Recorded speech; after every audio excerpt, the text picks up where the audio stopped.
Hindi natin, ba't siya pinabayaan mamatay, mapausahan? Bakit? Basahin natin ang katwiran kung ba't siya pinabayaan. Sa ikalawang Korinto Kapitulo 5, ganito ating mababasa sa 21.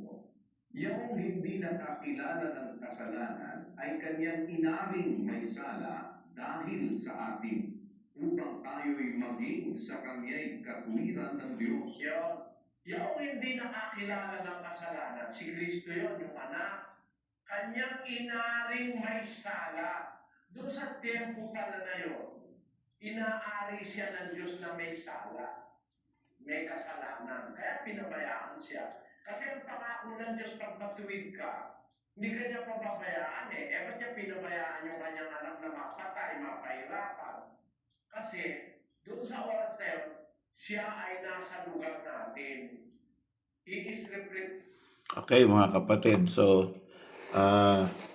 ang atin pong gustong linawin ay una, tama po yun. Hindi ng turo dito sa Sovereign Grace Baptist Church na si Kristo ay ang ating substitute, kahalili, at kaya siya pinabayaan or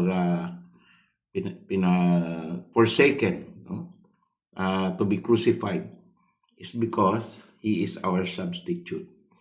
Now, the problem is, dito sa MCGI, ang kanilang aral, ikaw nga ay sinakop ni Kristo, si Kristo nga ay napako sa krus at namatay para sa mga makasalanan. Subalit, wala sa kanilang nagkiklaim na ligtas ka na ba? Ganun ang problema, no? So, namatay si Kristo para sa iyo, pero hindi pa effective. O kailan nagiging effective?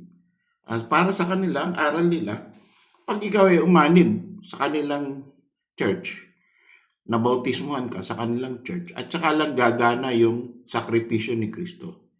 Pero ang aral, nung namatay si Kristo, ay sinakop niya ang mga makasalanan. Sa atin naman, sa church, ano ang turo natin?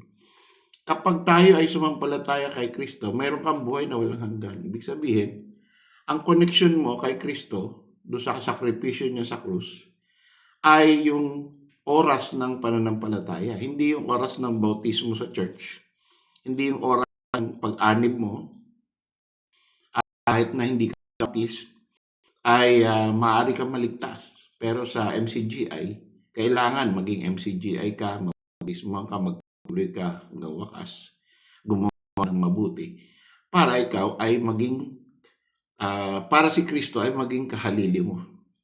So, sana po ay malinaw ang pagkakaiba at nakita niyo ang tama na sa pananampalataya kay Kristo, may kaligtasan, may buhay na walang hanggan. Sa hindi kailangan maging kaanib ng anumang church. After ikaw ay naligtas at saka ka hahanap ng church na nagtuturo ng tama para doon ka lumago. Yun po ang purpose ng church membership. God bless po.